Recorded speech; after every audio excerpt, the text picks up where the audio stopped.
Для того, чтобы научиться этому трюку, вы должны уметь делать charge reverse, а также finger pass reverse. Начальная позиция трюка такая же, как и при выполнении charge reverse. Возьмите ручку между безымянным и средним пальцем, так как показано на видео. Пальцы при этом согнуты. Дальше делаем один оборот charge reverse. Для этого нужно плавно выпрямить безымянный и средний палец.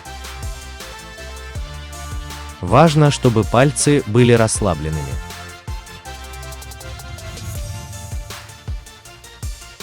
Следующий этап – учимся совмещать charge и pass reverse.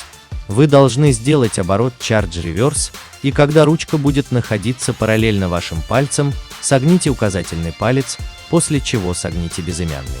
Тем самым вы сделаете pass reverse. И в конце поднимите указательный палец. Это и есть весь трюк. Фишка заключается в том, чтобы научиться плавно с чарджа переходить на пас. Поначалу у вас могут быть ошибки при выполнении данного трюка, но со временем у вас все получится. Также не забудьте выучить этот трюк в слоте 2, 3, 3, 4.